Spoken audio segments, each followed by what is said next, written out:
네, 시청자 여러분 반갑습니다. 치유와 생존, 그리고 도통 문화를 전하는 동방신선학교 개벽 뉴스입니다. 한 주간 세계 곳곳에서 발생한 지구촌 개벽 소식을 전해드립니다.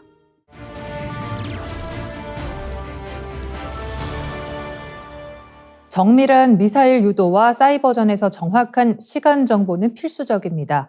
최근 중국과 영국이 최첨단 원자시계를 개발했다고 발표하면서 군사 분야에서 정밀 시간 경쟁이 치열해지고 있습니다. 중국 연구진은 1월 18일 소형 세슘 원자시계를 개발했다고 밝혔습니다. 이 원자시계는 냉장고 크기로 트럭에 실을 수 있을 정도로 작고 이동 후에도 5천조 분의 1초 미만의 정밀도를 유지합니다. 기존 원자시계보다 유지 관리가 쉽고 군사적 활용에 적합하다는 평가를 받고 있습니다. 중국은 정밀한 시간 확보 경쟁에서 빠르게 격차를 줄이고 있습니다. 베이더우 위성의 원자시계는 미국 GPS 위성보다 뛰어나다는 평가를 받고 있으며 중국 우주정거장 텐궁 2호의 수소 원자시계는 우주에서 가장 정확한 시간 기록을 세웠습니다. 2024년에는 세계에서 가장 긴 시간 동기화 광섬유 네트워크도 가동을 시작하였습니다. 이에 맞서 미국은 원자시계를 뛰어넘는 핵시계 개발에 집중하고 있습니다. 미국 국립표준기술원과 콜로라도 볼더대 연구진은 수십억 년에 1초의 오차도 발생하지 않는 핵시계를 개발하고 있으며 2024년 9월 국제학술지 네이처의 연구 결과를 발표하였습니다. 미국 국방부는 초소형 칩 스케일 원자시계 프로젝트를 통해 기존 원자시계보다 1000배 성능이 향상된 장치를 개발하고 있습니다. 정밀 시간 확보 경쟁은 영국과 호주로도 확산되고 있습니다. 영국 국방부는 수십억 년 동안 1초의 오차도 발생하지 않는 양자시계를 개발 중이며 5년 내 영국군에 배치할 예정입니다. 호주도 2024년 9월 양자시계를 군에 공급하였으며 이는 미국, 영국, 호주 안보협력체의 핵심 기술 공유 프로젝트 중 하나로 GPS 신호 방해에도 작전 수행이 가능하도록 설계되었습니다. 현대전에서 정확한 시간 확보는 군사력의 핵심 요소로 자리 잡고 있습니다. 스텔스 전투기 탐지, 유도 미사일 궤적 시간, 전자전 및 사이버 작전까지 모든 군사 시스템이 정밀한 시간 정보에 의존하고 있습니다. 이제 원자시계를 넘어 핵시계, 양자시계 개발 경쟁이 본격화되면서 군사력 균형에도 큰 변화가 예상됩니다. 중국 AI 스타트업 딥시크가 인공지능 업계에 거대한 파장을 일으키고 있습니다. 딥시크의 AI 개발이 기존 AI 칩 의존도를 낮출 가능성을 시사하면서 글로벌 AI 선두주자인 엔비디아의 주가가 폭락하며 시가총액 846조 원이 증발하는 사태가 발생했습니다. 딥시크는 2023년 5월 중국 항저우에서 설립되었습니다. 창업자인 량원황은 중국 명문대 저장대에서 컴퓨터 공학을 전공하였으며 2015년 하이플라이어라는 헤지펀드를 설립해 AI 기반 컴퓨터 트레이딩으로 성공을 거두었습니다. 2019년부터 AI 개발을 위한 엔비디아 GPU 1만 개를 확보하며 AI 칩 클러스터를 구축한 딥시크는 2023년 11월 첫 번째 오픈소스 AI 모델 딥시크 코더를 공개한 데 이어 2024년 5월 딥시크 V2를 출시하며 AI 시장에 본격적으로 뛰어들었습니다. 이어 등장한 딥시크 V3와 딥시크 R1은 미국 주요 AI 모델과 견줄 만한 성능을 갖췄으며 비용 효율성이 뛰어나다는 점에서 세계의 주목을 받았습니다. 특히 딥시크 R1은 2024년 미국 수학 경시대의 AIME 벤치마크에서 79.8%의 점수를 기록하며 오픈 AI O1을 앞섰습니다. 딥시크는 딥시크 V3 개발 비용이 557만 6천 달러에 불과하다고 밝혔습니다. 이는 메타가 최신 AI 모델 라마3를 엔비디아의 H100 칩으로 훈련하는 데 사용한 비용의 10분의 1 수준입니다. 특히 최신 추론 모델 R1은 기존 모델의 미세 조정 단계를 생략하고 강화 학습에 집중한 혁신적인 설계를 적용해 개발 비용을 더욱 줄였습니다. 이 같은 성과는 AI 개발이 반드시 엔비디아의 고가 칩에 의존할 필요가 없음을 시사하며 AI 시장의 판도를 바꿀 가능성을 제기하고 있습니다. 딥시크 모델은 높은 성능과 경제성을 인정받고 있지만 일부 사용자들은 중국 정부 및 시진핑 주석과 관련된 민감한 질문에 대해 답변을 회피하는 점을 지적하고 있습니다. AI의 검열 문제는 향후 글로벌 시장에서 딥시크가 넘어야 할 과제가 될 것으로 보입니다. 미국 도널드 트럼프 대통령의 강력한 이주민 단속 정책으로 인해 추방 가능성이 있는 한국인이 11만 명에 이를 수 있다는 보도가 나왔습니다. 1월 25일 뉴욕타임즈에 따르면 트럼프 행정부의 추방 대상에 포함될 수 있는 이주민은 2024년 기준 약 1,400만 명에 육박하는 것으로 추산됩니다. 이 중 약 60%는 불법 체류자이며 나머지는 임시 체류자로 분류됩니다. 조 바이든 행정부 시절 마련된 프로그램을 통해 체류 허가를 받은 이주민들도 추방 대상에 포함될 수 있습니다. 임시 체류자에는 망명을 신청해 결과를 기다리는 사람들과 바이든 행정부 시절 도입된 인도주의 프로그램으로 입국한 사람들이 포함됩니다. 국토안보부 내부 문건에 따르면 벤저민 허프먼 국토안보부 장관 대행은 직원들에게 바이든 행정부의 프로그램을 통해 부여된 임시 체류 지위를 해제할 수 있도록 지시했습니다. 불법 체류자가 가장 많은 국가는 멕시코로 약 400만 명이며 이어 엘살바도르, 인도, 과테말라, 온두라스, 중국 순입니다. 트럼프 대통령은 지난 23일 임기를 시작하자마자 불법 체류 이민자 단속을 강화했습니다. 캐롤라인 레빗 백악관 대변인은 1월 24일 X를 통해 수갑을 찬 이주민들이 군용기에 탑승하는 사진을 공개하며 단속 강화를 알렸습니다. 또한 월스트리트 저널, CNN, 워싱턴 포스트 등에 따르면 미 국방부는 남서부 국경 배치를 위해 5천여 명의 전투 병력을 준비 중이며 육군 최정예 부대인 8위 공수사단과 10 산악사단을 국경에 배치할 예정입니다. 이번 정책으로 인해 한국인을 포함한 많은 이주민들이 추방 위기에 놓이게 되면서 국제사회에 관심이 집중되고 있습니다. 인류 멸망까지 남은 시간을 상징적으로 보여주는 지구 종말 시계가 사상 최단인 자정 89초 전후로 조정되었습니다. 이는 1947년 시계 도입 이후 가장 멸망에 가까운 시간으로 기록되었습니다. 미국 핵과학자회는 1월 28일 발표에서 핵전쟁, 기후변화, 인공지능 및 생물학적 위협 등으로 인해 인류가 직면한 위험이 더욱 커지고 있다고 경고했습니다. 지난해 90초 전이었던 시계를 올해 1초 더 앞당긴 이유로 핵 전쟁 가능성 증가를 가장 먼저 꼽았습니다. 핵과학자회는 러시아가 신전략 무기 감축 조약 이행을 중단하고 중국이 핵무기 개발을 가속화하는 가운데 미국도 핵무기 확장을 추진하고 있어 핵 전쟁 위협이 커지고 있다고 설명했습니다. 핵 보유국들이 핵 억제력 균형을 유지하려는 노력을 포기하고 있다는 점도 위험 요소로 지적되었습니다. 이와 함께 AI 기술의 군사적 활용이 증가하고 있으며 미국을 비롯한 여러 국가가 기후변화 대응 정책의 우선순위를 낮추고 있는 점, 위험한 생물학 연구에 AI가 사용되는 사례가 늘어나고 있는 점도 인류 멸망 위험을 앞당기는 요인으로 평가되었습니다. 지구 종말 시계는 처음 설정된 1947년 당시 자정 7분 전이었지만 소련이 1949년 핵실험에 성공하면서 3분 전으로 조정되었습니다. 반대로 인류가 가장 안전했던 시점은 1991년으로 미국과 소련이 전략무기 감축 조약을 체결하면서 자정 17분 전으로 조정되었습니다. 최근 몇 년간 시계는 지속적으로 위험 신호를 보내고 있습니다. 2020년 이후 100초 전으로 유지되다가 2023년 러시아의 우크라이나 침공으로 인해 90초 전으로 조정되었고 올해 다시 89초 전으로 앞당겨졌습니다. 핵과학자회는 현재의 위험 수준을 심각하게 받아들이고 인류가 협력하여 핵전쟁과 기후위기를 막기 위한 즉각적인 조치를 취해야 한다고 강조했습니다. 백희나 작가의 동화책을 원작으로 한 애니메이션 알사탕이 오는 3월 3일 개최되는 제97회 아카데미상 시상식에서 단편 애니메이션상 후보에 올랐습니다. 알사탕은 아동문학계의 노벨상으로 불리는 아스트리드 린드그렌 추모상을 받았습니다. 이번 아카데미 단편 애니메이션 부분에는 총 5편이 후보로 선정되었으며 최종 수상작은 2월 11일부터 18일까지 진행되는 아카데미 회원들의 투표를 통해 결정됩니다. 애니메이션 알사탕은 백희나 작가의 그림책 알사탕과 나는 게다를 원작으로 일본 애니메이션 명가 토에이 애니메이션이 제작했습니다. 작품은 소통이 서툰 외톨이 소년 동동이가 신비한 알사탕을 먹으며 세상의 다양한 소리를 듣게 되는 과정을 따뜻하게 그려내고 있습니다.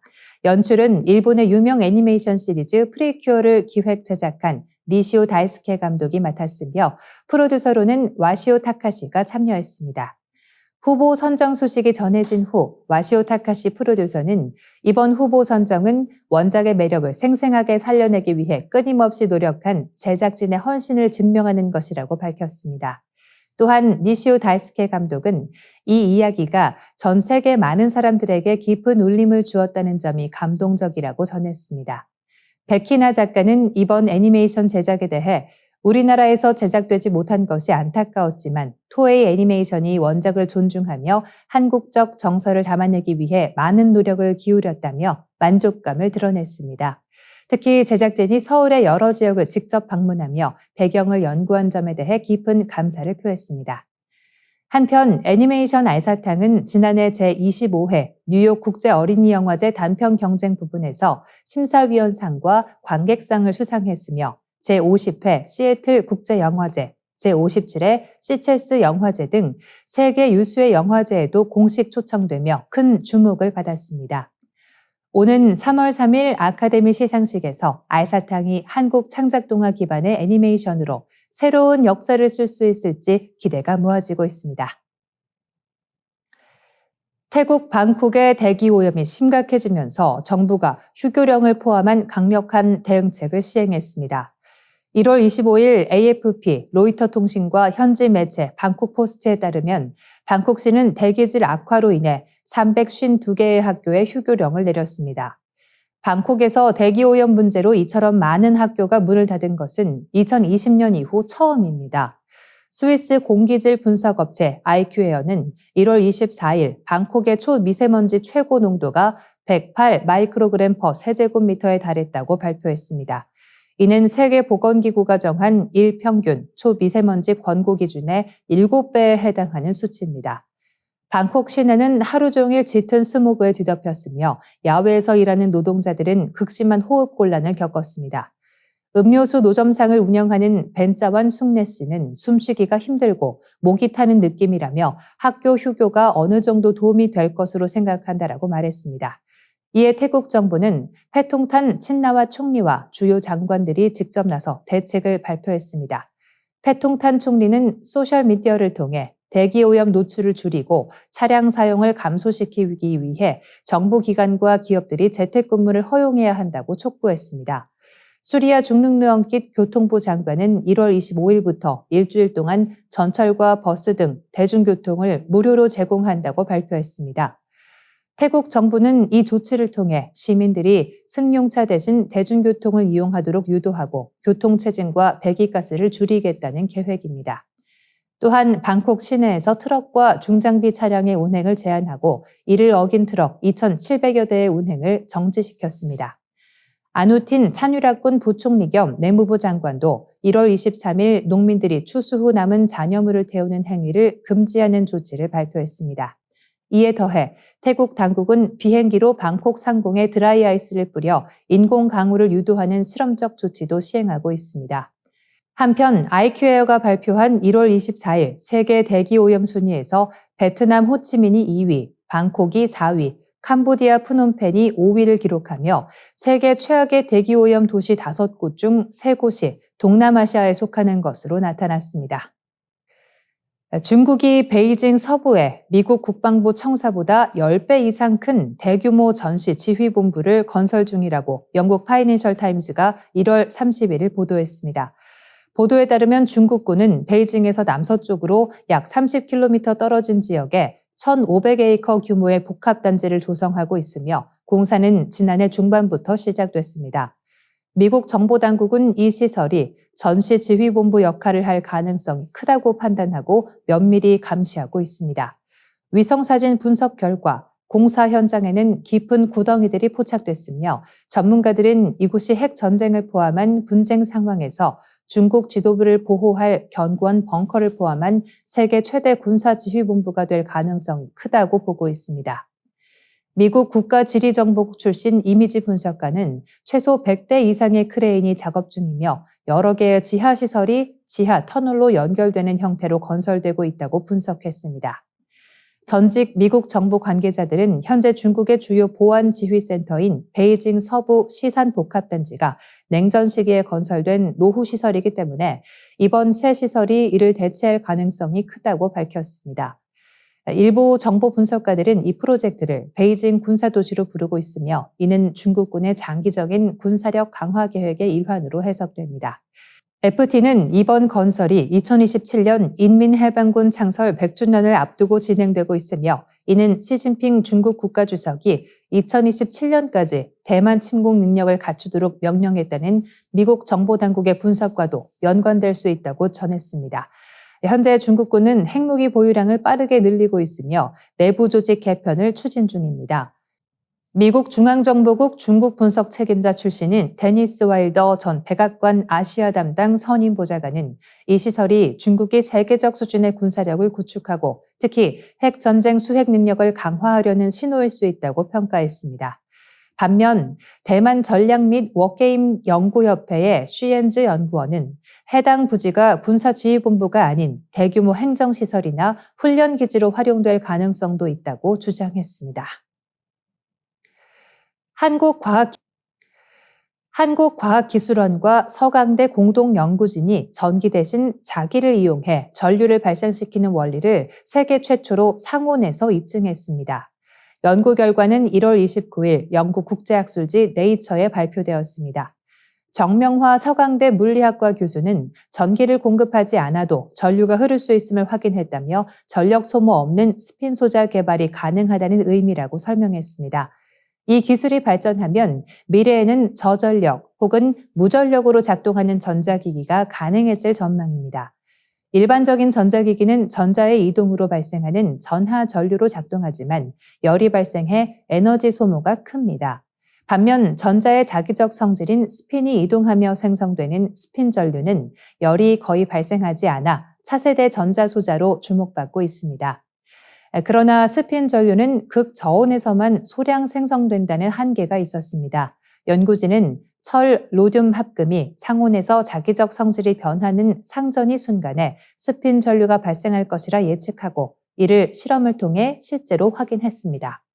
정 교수는 극저온보다 10배 이상 큰 스핀 전류를 확인했다며 전력 소모 없이 작동하는 전자소자 개발 가능성을 입증한 것이라고 설명했습니다. 연구진은 스핀 전류가 기존 고전역학이 아닌 양자역학적인 원리로 생성된다는 점도 밝혔습니다. 이는 스핀트로닉스 기술이 양자 컴퓨터와 같은 다양한 양자 기술의 기반이 될 수 있음을 의미합니다. 현재 양자 컴퓨터는 초전도 방식을 주로 사용하며 극저온 환경이 필수적입니다. 그러나 상온에서도 스핀 전류가 생성될 수 있음이 확인되면서 스핀 기반 양자 컴퓨터 개발 가능성이 한층 더 높아졌습니다. 연구진은 이번 연구가 스핀트로닉스뿐만 아니라 다양한 양자 소자 개발의 혁신을 촉진할 것이라고 기대를 밝혔습니다. 연구는 과학기술정보통신부 기초연구사업의 지원을 받아 수행되었습니다. CGV가 기존 스크린 X관을 업그레이드해 세계 최초로 사면 스크린 X관을 선보였습니다. 기존 스크린 X관이 정면과 좌우 벽면, 3면의 스크린을 사용했다면 이번에는 천장까지 스크린을 확장해 보다 몰입감 있는 관람 환경을 제공합니다. 새로운 스크린 X관은 총 200석 규모로 모든 좌석이 리클라이너로 구성됐으며 입체 음향 시스템인 돌비 애트모스를 도입해 시청각적 경험을 극대화했습니다. 지난 1월 23일 CGV 용산 아이파크몰에서 열린 아이유 콘서트 더 위닝 시범 상영에서는 천장까지 확장된 스크린의 효과가 뚜렷하게 나타났습니다. 정면에서 아이유가 노래를 부르면 머리 위에서는 화려한 드론쇼가 펼쳐지고 불꽃놀이가 천장 스크린을 수놓으며 실제 공연장에 있는 듯한 공간감을 성사했습니다. 그러나 기술적 한계도 지적됐습니다. 정면에 비해 천장 스크린의 화질이 떨어지며 환풍기 등 천장의 설비가 몰입을 방해하는 요소로 작용했습니다. 이에 대해 CGV의 자회사 CJ4D플렉스의 오윤동 스튜디오 담당은 올해 하반기 해상도가 더 높은 프로젝트를 도입할 예정이라며 영화 관람 시 정면 화면에 집중하고 벽면과 천장 스크린은 몰입을 돕는 보조장치로 생각해달라고 설명했습니다. CGV와 카이스트가 공동 개발한 스크린 X 기술은 2013년 세계 최초로 도입된 후 글로벌 시장에서 꾸준히 확장되고 있습니다. 현재 46개국에서 423개의 스크린 X관이 운영 중이며 지난해 글로벌 영화 시장 침체에도 불구하고 9,400만 달러의 역대 최고 매출을 기록했습니다. 특히 듄 파트 2 등 글로벌 흥행 20위 영화 중 17편이 스크린 X관에서 개봉하며 성과를 냈습니다. CJ4D플렉스는 스크린 X 특화 콘텐츠를 늘리기 위해 영화 기획 단계부터 직접 참여하는 전략을 강화하고 있습니다. 올해부터 국내 대형 영화의 사전 제작 단계에 개입해 특별관 맞춤형 콘텐츠를 기획하며 본편 특수 효과의 50%를 직접 제작할 예정입니다. 오윤동 담당은 올해 총 5편의 할리우드 영화가 스크린 X 버전으로 개봉될 수 있도록 논의 중이라며 글로벌 시장 확대에 대한 기대감을 내비쳤습니다. 효율적 시장 가설의 선구자이자 노벨 경제학상 수상자인 유진 파마 시카고대 교수가 비트코인의 미래에 대해 강력한 경고를 내놓았습니다. 파마 교수는 향후 10년 내 비트코인의 가치가 사실상 0원이 될 가능성이 크다고 전망했습니다. 2월 2일 암호화폐 전문 매체 크립토 뉴스에 따르면 파마 교수는 최근 팟캐스트 캐피털 리젠트에 출연해 비트코인이 교환 매개체로서의 기본 규칙을 위반하고 있다고 지적했습니다. 그는 암호화폐는 교환 매체의 모든 규칙을 위반하는 수수께끼와 같다며 안정적인 실질 가치가 없고 매우 가변적인 실질 가치를 가지고 있어 교환 매체로 살아남을 수 없다고 설명했습니다. 이어 루이지 징갈레스 교수의 향후 10년 내 비트코인의 가치가 0이 될 확률이 얼마나 되냐는 질문에 파마 교수는 거의 1에 가깝다고 답했습니다. 이는 비트코인의 가치가 0원이 될 확률이 100%에 가깝다는 것을 의미합니다. 파마 교수는 특히 암호화폐가 기존 통화 이론과 상충된다고 강조했습니다. 그는 비트코인이 붕괴되기를 바란다. 그렇지 않으면 화폐 이론을 처음부터 다시 시작해야 할 것이라며 만약 비트코인이 무너지지 않는다면 우리는 화폐 이론을 처음부터 다시 생각해야만 한다고 주장했습니다. 또한 그는 블록체인 기술에 대해서도 의문을 제기했습니다. 파마 교수는 51% 공격 가능성을 언급하며 사람들이 블록체인을 부패시킬 인센티브는 항상 있다고 지적했습니다. 그는 충분한 컴퓨팅 파워를 모을 수 있다면 블록체인을 무너뜨릴 수 있다고 경고했습니다. 51% 공격은 블록체인 네트워크에서 채굴량의 50% 이상을 확보해 네트워크를 조작하는 해킹 공격을 의미합니다. 파마 교수의 이번 발언은 암호화폐 시장에 대한 논란을 다시 불러일으킬 전망입니다. 한편 빌 게이츠는 자신의 자서전 출간을 앞두고 뉴욕타임즈와 가진 인터뷰에서 가상화폐가 어떤 쓸모가 있을까라는 질문에 쓸모가 전혀 없다라고 답하며 높은 IQ를 가진 사람들이 그 문제에 대해 스스로를 속이고 있다고 지적했습니다. 기후 변화로 인해 겨울이 따뜻해지면서 전 세계 주요 대도시에서 쥐 개체수가 급격히 증가하고 있다는 연구 결과가 나왔습니다. 도시 밀집도 증가와 녹지 감소도 주요 원인으로 작용하며 이에 따른 피해 예방이 시급하다는 지적이 나왔습니다. 조너선 리처드슨 미국 리치먼드대 교수 연구진은 이 같은 내용을 담은 연구를 국제학술지 사이언스 어드밴시스에 지난 1월 30일 발표했습니다. 연구 대상 도시는 미국 13개 도시와 캐나다 토론토, 네덜란드 암스테르담, 일본 도쿄 등 총 16곳으로 쥐 목격 신고나 방제 기록이 공식적으로 제공되는 곳들이 포함됐습니다. 연구 결과 지난 약 12년간 쥐 개체수 증가율이 가장 높았던 도시는 워싱턴 DC로 무려 390% 증가했습니다. 그 뒤를 이어 샌프란시스코, 토론토, 뉴욕 등에서도 급격한 증가세가 확인됐습니다. 전체 조사 대상 도시 16곳 중 11곳에서 통계적으로 유의미한 증가가 나타났습니다. 연구팀은 쥐 개체수 증가의 주요 원인으로 기온 상승과 도시 밀집도, 녹지 부족을 꼽았습니다. 특히 기온 상승이 차지하는 비중은 약 40%로 가장 큰 영향을 미쳤습니다. 또한 인간 거주 밀도가 높고 녹지가 적을수록 쥐 개체수가 더 빠르게 증가하는 것으로 나타났습니다. 반면 도쿄와 뉴올리언즈, 루이빌에서는 쥐 개체수가 감소했습니다. 연구진은 뉴올리언즈의 경우 쥐 방제 교육이 이뤄졌으며 도쿄에서는 문화적 요인과 청결에 대한 높은 기대치로 인해 G 신고가 빠르게 이뤄지는 점이 주요 감소 원인일 가능성이 있다고 분석했습니다. G 개체수 급증으로 인해 많은 도시는 방제 작업을 강화하고 있지만 효과적인 통제에는 한계가 있습니다. 워싱턴 DC는 부동산 관리자와 방제 업체에 G 퇴치 교육을 실시하고 있으며 개를 활용한 G 사냥 방법도 도입했습니다. 뉴욕시는 설치류 피해 감소 책임자를 모집하는 공고를 내며 본격적인 G 퇴치 전략을 추진하고 있습니다. 연구를 공동 진행한 도시 G 문제 전문가 케일리 바이어스 조교수는 워싱턴 포스트와의 인터뷰에서 이번 연구는 기후변화가 도시 생태계에 미치는 영향을 직접적으로 분석한 최초의 연구라며 기온 상승이 계속될 경우 도시 G 문제가 더욱 심각해질 것이라고 경고했습니다. 기후변화의 영향으로 열대지방에 서식하던 생물들이 우리나라에서도 발견되고 있습니다. 환경부 소속 국립생물자원관은 지난해 말 기준 우리나라의 국가생물 종목록에 총 6만 1230종이 등록됐다고 밝혔습니다. 이는 전년보다 1220종이 증가한 수치입니다. 국립생물자원관은 2008년부터 국가생물종 목록을 구축하는 사업을 진행해 오고 있습니다. 이 사업이 시작되기 전까지 국내 생물종은 2만 9,916종으로 알려져 있었지만 지속적인 연구와 조사를 통해 3만 1000여 종이 새롭게 추가됐습니다. 지난해 추가된 생물 1220종을 분류군별로 살펴보면 식물이 22종, 척추동물이 62종, 무척추동물이 490종, 균류가 111종, 조류가 50종, 원생동물이 15종, 원핵생물이 470종으로 확인됐습니다. 특히 제주도에서 처음 발견된 묵척추 동물 메이글로수스 제주엔시스는 주목할 만한 신종으로 평가됩니다.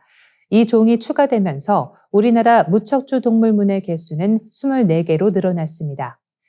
기후변화의 영향도 뚜렷하게 나타났습니다. 인도네시아에서 서식하는 노랑점 나비고기가 통영과 제주도 연안에서 발견되었으며 스리랑카에 서식하는 몽투 콕줄 모래풍뎅이가 태안과 제주도에서 확인됐습니다.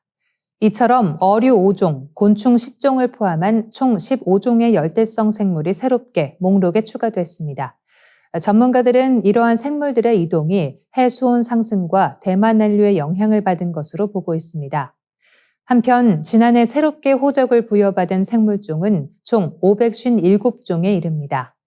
국립생물자원관은 생물산업 활용 가능성이 높은 나비 흰모기속과 금빛 구멍버섯속 등 305개의 균류에 국명을 부여했습니다. 또한 일부 정수장과 상수도에서 발견되는 깔따구와 곤충 44종에도 국명을 붙였습니다. 전문가들은 기존 연구와 영국의 생물 다양성을 고려할 때 한반도에 서식하는 생물종이 약 10만 종에 이를 것으로 추정하고 있습니다. 전문가들은 기후 변화 속에서 국내 생태계가 어떻게 변화해 갈지 지속적인 연구가 필요하다고 말하고 있습니다. 중국 인공지능 스타트업 딥시크가 챗GPT 초기 비용의 20분의 1 수준으로 유사한 성능을 내는 AI 모델을 개발해 주목받고 있습니다. 생성형 AI 시장에서 기존의 비용 구조를 뒤흔드는 게임 체인저로 평가받고 있는데요. 하지만 중국산 AI인 만큼 역사적 사실 논란 가능성에 대한 우려도 제기되고 있습니다.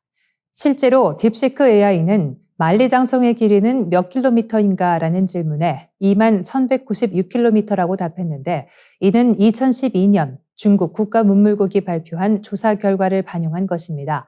하지만 국제적으로 일반적으로 알려진 만리장성의 원래 길이는 약 6,352킬로미터이며 2009년과 2012년에 걸쳐 고구려 및 대진국 발해가 쌓은 성을 포함하면서 길이가 2만 1,196킬로미터까지 늘어난 바 있습니다.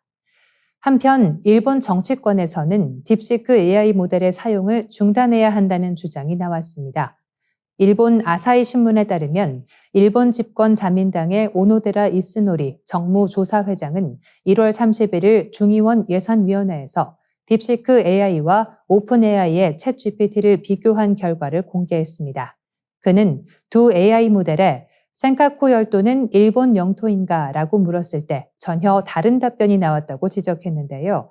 딥시크 AI는 역사적 국제법적으로 중국의 고유 영토라고 답한 반면 챗GPT는 국제법상 일본 영유권이 확립됐으며 일본이 실효 지배하고 있다는 입장을 보였습니다. 센카쿠 열도는 일본과 중국이 영유권을 두고 갈등을 벌이고 있는 지역으로 현재 일본이 실효 지배하고 있지만 중국은 지속적으로 해경선을 보내며 자국 영토임을 주장하고 있습니다. 이에 오노데라 의원은 딥시크 AI는 사실을 왜곡하는 위험한 도구라며 일본 국민은 이 AI를 다운로드하지 않기를 바란다고 강조했습니다. 한편 딥시크 AI는 독도는 누구 땅인가라는 질문에 독도는 역사적, 지리적, 국제법적으로 명백한 대한민국의 고유한 영토라고 답했습니다. 독도에 대한 한국의 주권 행사와 이를 뒷받침하는 역사적 기록 그리고 국제법적 근거를 언급하며 한국의 입장을 반영하는 답변을 내놓은 것입니다. 일본 수도권 인근 사이타마현에서 도로가 잇따라 무너지는 사고가 발생해 비상이 걸렸습니다. 추가 붕괴 가능성으로 인해 주민 대피 권고까지 내려진 상황입니다. 사고는 도로가 갑자기 무너지면서 발생했습니다. 무너진 도로에는 지름 10m, 깊이 5m에 이르는 거대한 구멍이 생겼고 이를 지나던 70대 운전자가 몰던 2톤 트럭이 그대로 아래로 추락했습니다. 구조 작업이 진행되던 중에도 또다시 도로가 붕괴되는 아찔한 상황이 벌어졌습니다. 현재 추가 붕괴 위험이 커지면서 사고 현장 인근 반경 200m 내 200여 가구 주민들에게 피난 권고가 내려졌습니다. 아오키 카즈이코 관방부 장관은 추가 함몰 우려가 있어 주민들을 피난시켰다라고 밝혔습니다. 당국은 오래된 대형 하수도관이 파손된 것이 도로 붕괴의 주요 원인으로 보고 있습니다. 도로를 지탱하던 흙이 하수도관 사이로 쓸려 나가면서 지반이 약화된 것으로 추정됩니다. 요미우리 신문은 지하에 매설된 빗물 배수관이 손상되면서 주변 수로보다 위치가 낮아져 물이 모인다고 분석했습니다. 사이타마현은 원활한 구조와 복구를 위해 지역 주민 120만 명에게 목욕과 세탁을 자제해달라고 요청한 상태입니다. 또한 사고 현장뿐 아니라 다른 200곳의 하수관도 노후와 부식으로 인해 보수가 필요한 것으로 조사됐습니다. 이와 함께 도로가 붕괴되면서 매설된 통신 케이블이 끊겨 인터넷과 전화 이용에도 장애가 발생하는 등 여파가 장기화될 것으로 예상됩니다. 한편 일본에서는 노후화된 하수도관으로 인해 도로 함몰 사고가 빈번하게 발생하고 있습니다. 지난 2022년 한 해 동안만 무려 2,600여 건의 도로 함몰 사고가 보고된 것으로 나타났습니다. 당국은 추가 붕괴를 방지하기 위해 긴급 점검과 복구 작업을 진행하고 있지만 주민들의 불편이 당분간 지속될 것으로 보입니다. 2032년 지구와 충돌 가능성이 1%를 넘는 소행성이 발견돼 과학계의 이목이 집중되고 있습니다. 미국 CNN 등 외신에 따르면 미 항공우주국과 유럽우주국은 최근 2024 YR4라는 소행성을 발견했다고 밝혔습니다. 이 소행성은 지난해 12월 27일 칠레에서 망원경을 통해 관측됐으며 현재 지구에서 약 4,500만 킬로미터 떨어져 있습니다. 지름은 40에서 90m 정도로 추정되며 2032년 12월 22일 지구와 충돌할 확률이 1.2%로 분석됐습니다. 일반적으로 지구를 안전하게 스쳐갈 확률이 99%에 가깝지만 충돌 가능성이 1%를 넘는 사례가 드물어 과학자들의 우려가 커지고 있습니다. 보통 충돌 가능성이 1%를 넘으면 국가 및 국제적 차원의 대응이 필요하다고 평가됩니다. 2024 YR4는 토리노 충돌 위험 척도에서 3등급으로 분류됐습니다. 이는 연구자뿐만 아니라 일반 대중도 주목해야 할 사안임을 의미하며 기록에 따르면 이 등급의 소행성은 수천 년마다 한 번씩 지구와 충돌하는 것으로 알려졌습니다. 국제 소행성 경보 네트워크와 우주 임무 계획 자문그룹 등 국제 대응기관들은 이 위협에 대응하기 위한 논의를 시작했습니다.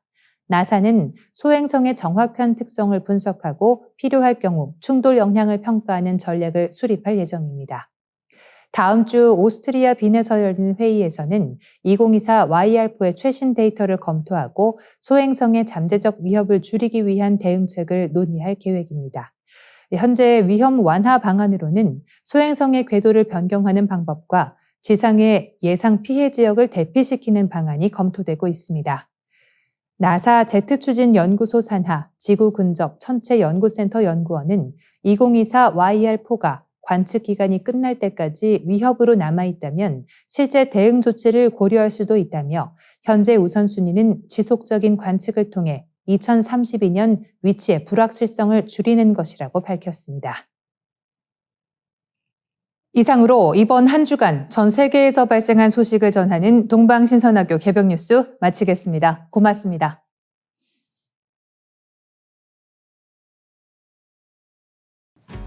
더 많은 개벽 소식을 알고 싶다면 STV 상생방송 구독을 눌러주세요.